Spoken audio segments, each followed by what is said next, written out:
I'm Greg Hunter. Welcome to USAWatchdog.com. With us, a retired CIA officer and whistleblower. He came on before. His name is Kevin Shipp. Kevin Shipp, thanks for joining us today on USAWatchdog.com. You're so gracious to come and give us an update of all the crazy happenings going on. I know your website is fortheloveoffreedom.net. Kevin Shipp, thanks for joining us today on USAWatchdog.com. Hi, Greg. It's always good to be back with you. I wanted to talk about what's coming down the pipe. We know about the Pfizer warrant abuses, which is outrageous. They took phony intelligence and applied fraudulently for Pfizer warrants, and 4 different people signed off on, including James Comey, the fired FBI director.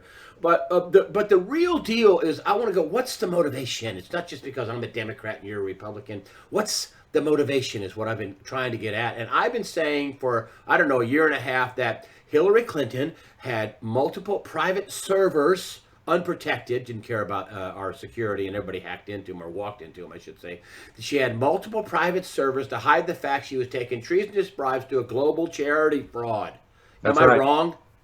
No, Greg, you're exactly right. Hillary Clinton was running and is running a global financial criminal syndicate. She was using these secret servers to conduct Clinton financial money laundering business. And the shocking thing about that is all the directors, former directors of the CIA that have come out to support her, from Clapper to Brennan to Morell, even Robert Gates, supporting her being elected, knew about this criminal syndicate. Comey was protecting it. Lynch was protecting it. Wiseman was protecting it. And that's the big why. What has she got on these people? Are they financial ties? But they had to be aware, especially the counterintelligence units, that she's running this server. We know that it was hacked into by foreign intelligence because it was just hanging out there. But she was secretly running a server outside of the Department of State for the purposes of laundering money through the criminal Clinton Foundation. Is she the big enchilada? And the why is? I mean, I think it is not just the obstruction of justice or the FBI covering up, but why? And do you think the why is this Clinton Foundation? Is this going to be the next, I don't know, anvil to drop on the toe of Hillary Clinton and all these other people involved? Well, yeah, I think it's not just an anvil. I think it's a mountain. I think this is the nexus of everything, that this global Clinton initiative is worldwide, and it's been out there for a couple of decades. And it has now, of course, intertwined former directors of the CIA, members of the FBI. George Soros, of course, is a part of it. It's connected to all kinds of global financial institutions. James Comey's background, going all the way back to his board membership on HSBC when it was laundering money from Central America, almost reads like an intelligence operative. So these people have been backing her, protecting her. It's obvious to every American that James Comey protected Hillary Clinton from prosecution of multiple espionage laws. Now, why would they do this? They have to be connected to this because they're completely witting of the whole thing. Yeah, so Ortel said that, it's on the face of it, it's a couple of $1 billion. He said, oh, Charles Ortel, who came on here, who did a big deep dive in the Clinton Foundation, it could be $100 billion. This is, you have no way of knowing. It's definitely a global charity fraud. At least. Yeah. You're saying it's at least $100 billion?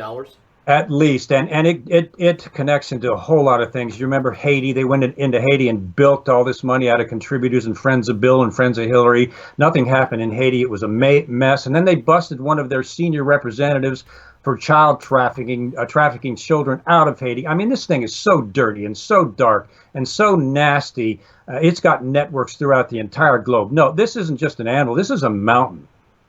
And you think that this is going to be this is the big enchilada. This is the reason for the Pfizer warrants. This is the reason for covering up the Hillary Clinton crimes with the servers.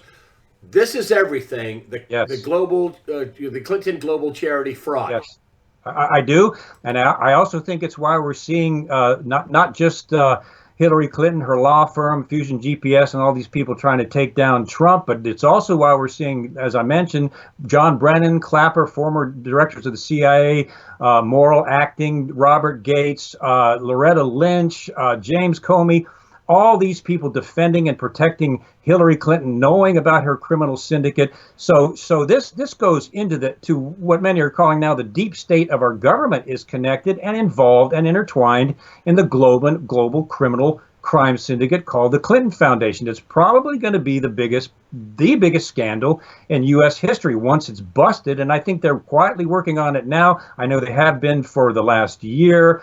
It is so huge, the possibility of arrests and indictments could cause a constitutional crisis with some people being removed. Maybe that's why they're going slowly, but it all comes back down to the Clinton Foundation and the criminal syndicate. And you hear a lot of people say that, oh, Jeff Sessions should be fired and all that. And my friend Dave Jandis got good contacts up in Washington, D.C., and I'm going to give him props for this. He says, no. No. It's like WWE fighting, to Trump tweeting out. It's to keep them off balance.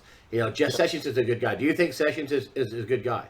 I think they know exactly what they're doing. I worked with the FBI in espionage cases when I was a CIA officer, and it almost got kind of frustrating. But the FBI, because they're a law enforcement organization, and Sessions, of course, himself, they have got to proceed so carefully with these things. If they're going to charge these people, they've got to cross every T, dot every I, get everything hard and fast, so when they do move forward, it'll stand up in court. Not only that, but this is so widespread, I think it may involve some human trafficking, which is one of the reasons Trump has come out with these executive orders.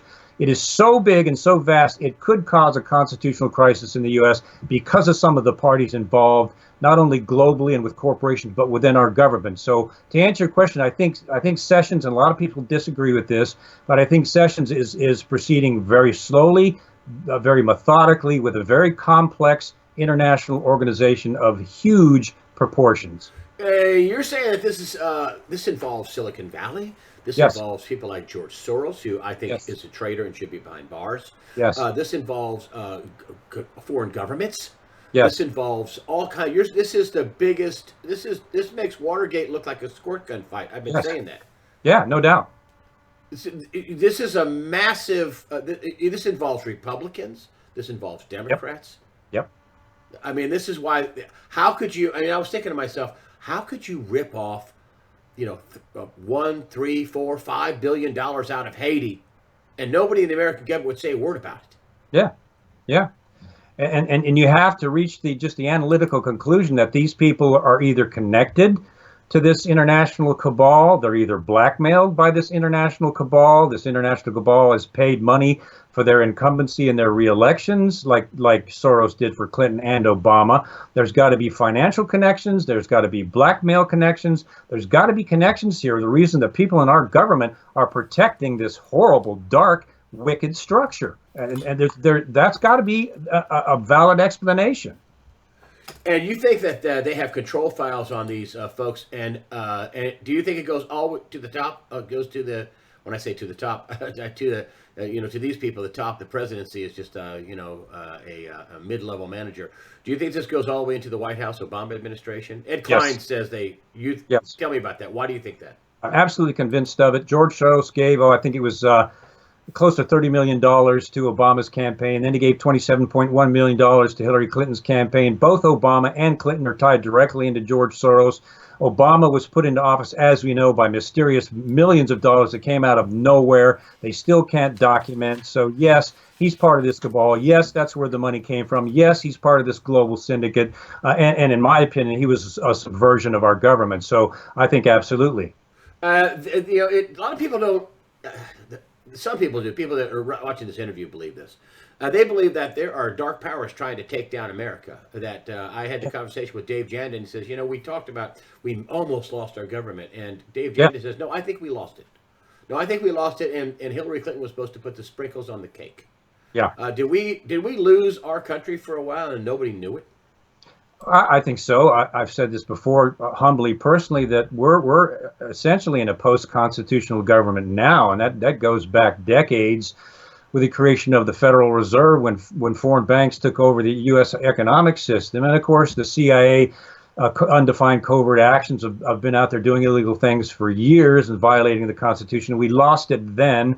With the shadow government and the deep state as we define it, our elected officials have been taken over by the secret intelligence agencies, by the military-industrial complex, and all the money, greed, lobbying, and buying off that's been essentially running our government for decades. That has all been there. Hillary Clinton would have been kind of the Jezebel of that. And if she was elected, she would have been the global princess or queen of that whole system, and it would have been the end. I want to move on to this right here, this executive order, and that I want to talk to you about QAnon too. I want your thoughts about QAnon because you're a CIA officer, whistleblower. This executive order, and I've been putting this up. It's getting tattered now, but blocking the property of persons involved in serious human rights abuse or corruption. That would probably include the global, the global Clinton charity fraud, issued on December 21st. The president in that order talked about them crashing the he didn't use this language, but crashing the financial system, worried about attacking the financial system, and called it a national emergency. And if you look up on I had this on my weekly news wrap up too, the treasury.gov, and this is the foreign asset list of OFAC. asset. Yes, that's right. And it's now 1,100 pages of businesses, charities, airplanes, all kinds of different people from all walks of life around the world. Is this part of this taking down this global cabal? And it's not just foreigners. This is a list of foreigners, but it's also people inside the United States. You called this in the last interview the biggest law enforcement operation in the history of America. Could you tell us where we are with that? Well, OFAC has got the authority to seize assets and shut down businesses. And it's interesting in that executive order that Trump put out, what most people missed was the fact that he called it a national security or national emergency. That brought in the military, that brought in intelligence, that brought into international investigations. Just that term was put in there on purpose. But OFAC now can go out internationally, almost like under a RICO statute, and freeze the assets and take down the monetary sides of these corporations. And this is the biggest blow to human trafficking, which is another thing I'm investigating, international human trafficking. This is a way for them to go after and get them in a way that really hurts. And that's to seize their assets, to seize their bank accounts, to shut down their financial operations. So that's a part of OFAC. That's a part of Trump's executive order. And I think that with Trump's interest in human trafficking, which he's publicly stated, I think that's a big part of all this. And you think that, we've heard all kinds of things about QAnon, and this weekend is going to be the big deal, and the 11th, it's when this interview airs, that they're going to be coming after him. The QAnon thing is just anonymous, and I hate anonymous stuff. I like stuff I can, get people who have actual real sources, where they've talked to them or emailed or conversed with real sources. And what do you think about the QAnon Well, I get regular threats. There's an international videotape out there calling for my assassination. I've lived this for 10 years. I get these threats all the time. It's just kind of become a part of my life. I now live on an off-the-grid farm deep in the southern United States. I don't identify, and all of our technical stuff is monitored and protected. And that's just the way I live now. So yeah, it is dangerous. With QAnon, I'm on the fence. I'm naturally suspicious as a former counterintelligence investigator, because I've seen all kinds of things like this. I guess and there's some very credible people, Jerome Corsi and others who I have respect for, that are following this and think it's legitimate. I'm on the fence for two reasons. Number one, Q is using the dark net. Now, the dark net is where all of the pedophiles and covert narcotics and twisted pornography, it's they call it the dark net for a reason. Most of the evil, corrupt things that are going on trying to hide from law enforcement happen on the dark net. So why would a patriot use the dark net and actually be drawing people to the dark net to do this? That's the first thing. Second thing, the rest of us that have come flat out publicly and exposed this stuff at our own risk, we're not hiding behind some encrypted messages. And of course, that bothers me and some others that have actually come out. Why doesn't this person just come out personally and start saying this? And third, it's put out in such a cryptic fashion. Some of it seems legitimate, and some of it seems like information that you could corroborate with just about anything. Just about anything would fit that description or that word on that page. So I'm on the fence. Those things I just mentioned bother me. I hope QAnon is legitimate, but I don't know. There are just some things about it that bother me personally. Let's get to what you can go on the record for. With all these names of companies and individuals and aircraft assets, all these names, now 1,100 pages. Trump's serious about going after these people, not just foreigners, that's the Foreign Office, but inside of America. There are going to be people that are going to get taken down, correct? Yeah, yes, I think he is serious. I think you're right. And as I mentioned before, a lot of this is connected into international and national human trafficking, which brings in more revenue than the drug trade. And I think I'm convinced, absolutely, that's part of Trump's impetus here, is he is fully intending, and Sessions, to bring down the international human trafficking trade inside the United States and internationally. And I am absolutely convinced that's a big part of this. You think that they are? This isn't some far far away. Never never land. Sometime in the next 10 years. You think that that action is going to be taken sooner than later? Can you give us Yes. a time frame on that? I'd say sooner than later, understanding that these are complex international investigations that have to build evidence that's prosecutable in court and can result in arrests. That's very complex. I used to work cases like this. It takes a lot of time to get this stuff right. I think they're working on it. It takes time. I would say, just based on investigations I've done, especially with the FBI, the good FBI and the lower ranks. I would say probably 2 years. Do you think that the FBI, the people you named, are all in trouble in terms of charges? The CIA people, the Comeys, the Strocks, the Rosensteins, Page, all these different people, Loretta Lynch, Brennan. Do you think all these people are going to have charges against them? Are they worried? Under the Trump administration, yes. They weren't worried at all before, but yes, they're worried now. John Brennan hacked into Senate Select Committee intelligence computers on Capitol Hill. The CIA did. That's a felony. James Comey leaked information to start the special prosecutor, leaked memos, his meetings of Trump. He lied about not meeting with Obama. Comey is indictable. Robert Mueller was president and approved the Uranium One deal. We know where that's going, so he may be held accountable for that. Lynch knew about Clinton's server. Loretta Lynch knew about the Clinton Foundation. Weissman knew about the Clinton Foundation. Rosenstein knew about the Clinton Foundation. They knew about the dossier and the fact that the dossier came from, of all things, paid Russian intelligence officers, our number two espionage enemy, that all of it was fake. They knew all of that. They lied in affidavits to a federal FISA judge, and you don't lie to a judge. This is chargeable, indictable felonies. Before they got away with it under the connections to the Clinton Foundation, the cabal, Obama, and the rest of what I call the subversion of America. But now Trump is in office, and whatever people think about Donald Trump, as I say often, is irrelevant. The fact is, they know he'll do it. And the fact is, they know he'll investigate these things. So now these people, the ones that I just named, have committed felonies, and they could be prosecuted for those. Do you think this could take down? I have Mark Taylor on who did the book, The Trump Prophecies, and he said, and he predicted that there would be military tribunals. And then there's a new information out about military tribunals, new guidelines for military tribunals when it has to do with the public. And that you have to be. He said this. Just has to be careful. He doesn't take down whole parts of government. Is that a possibility? Is that the constitutional crisis you're talking about? That there's so many people involved in this, so many people being paid off, that parts of government could shut down. I mean, you could have parts of the DOJ just shut down. Yeah, I don't necessarily agree with military tribunals just because the constitutional aspect of that with elected government. That's just my opinion.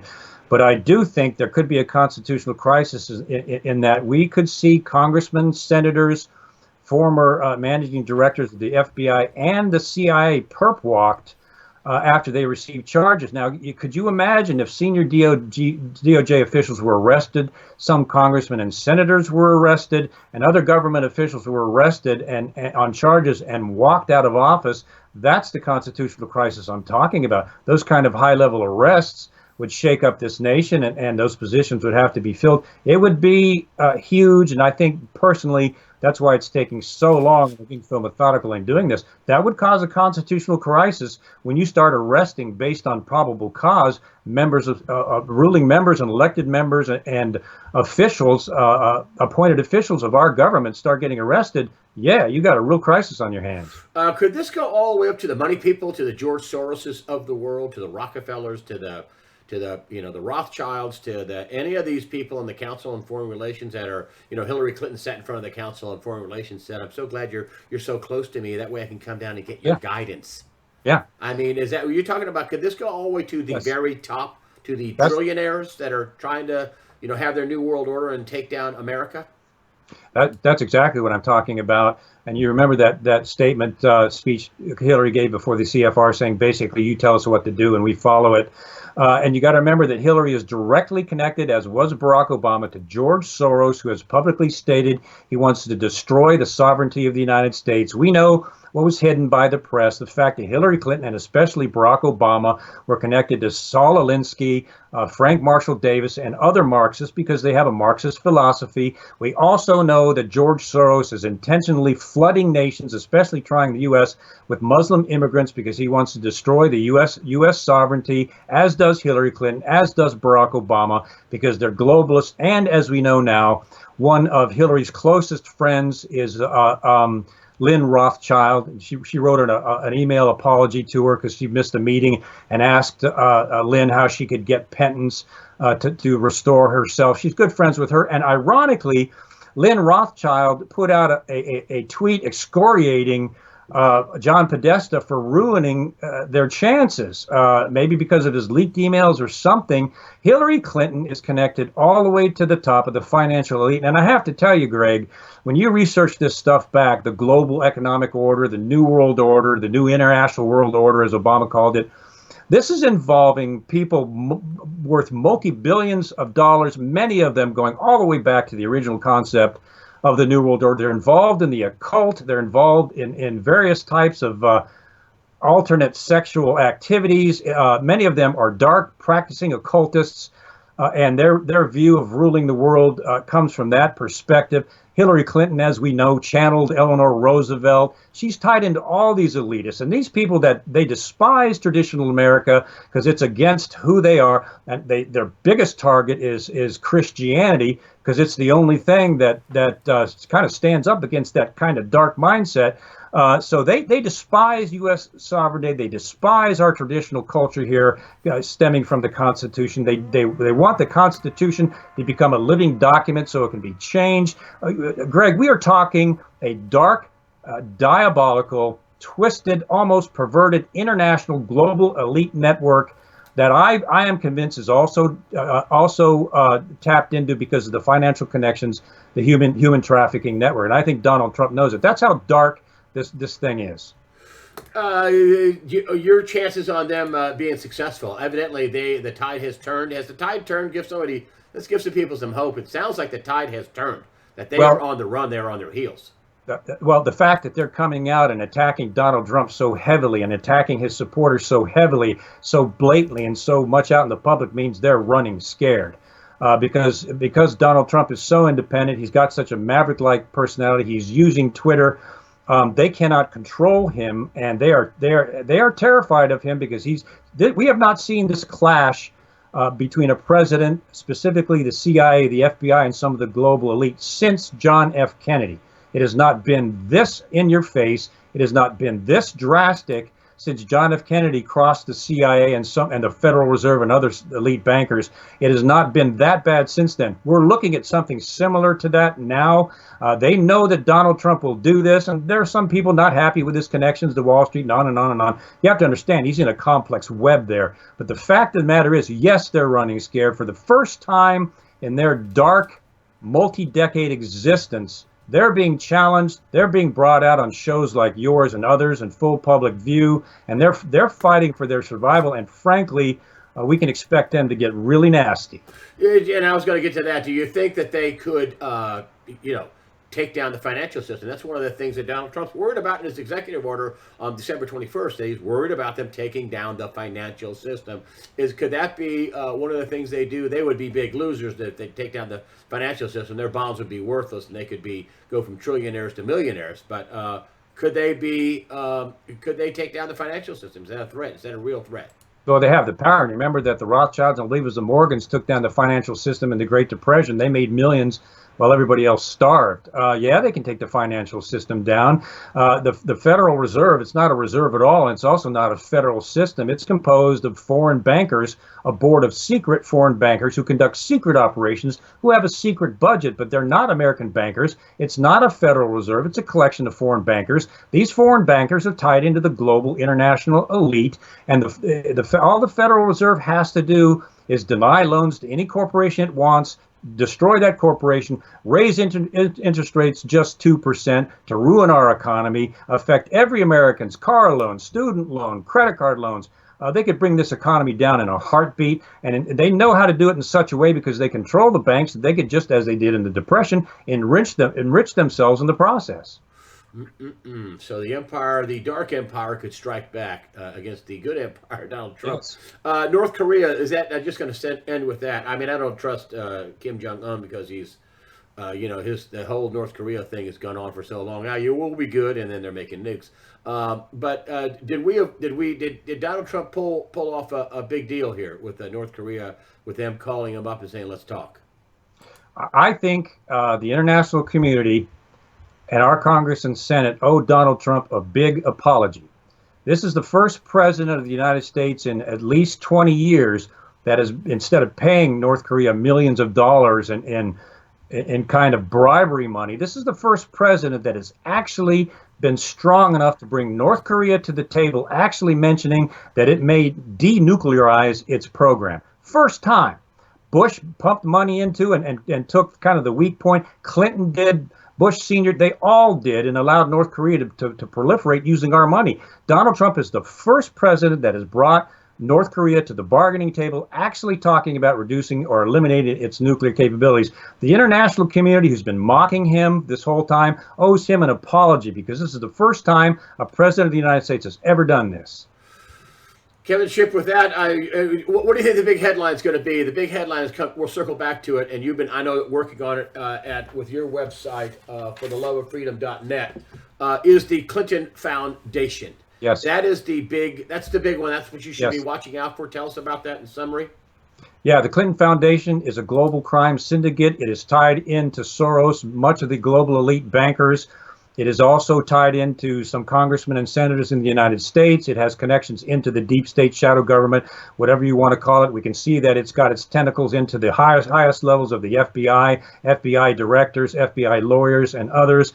This is the biggest, darkest global criminal crime syndicate probably in U.S. history. And when that thing comes out, if they do it right and they do it carefully, when that thing comes out, it's probably going to be the biggest global scandal in history. They just have to be very careful, because these people are deadly, dark, and they have billions of dollars at their disposal. But yes, I think this is going to be the biggest anvil mountain to drop probably in history. Kevin Shipp, thank you. You're a patriot. Thank you. Thank you. Greg. I always say you know the truth when you hear it, and I think that everybody sat and listened to you for the last almost 30 minutes and said, "Wow, the truth." And Kevin Shipp, thank you for coming on and updating us about what's going on and what the real issue is. And I know you guys are doing a lot of work on the Clinton Foundation, so this isn't just something you're just spouting off. You're actually doing research and work and investigations on the Clinton Foundation. Your website is fortheloveoffreedom.net. Kevin Shipp, former CIA officer and whistleblower. Thank you, sir, for being a great patriot and a great American. Thank you, Greg. Always a pleasure.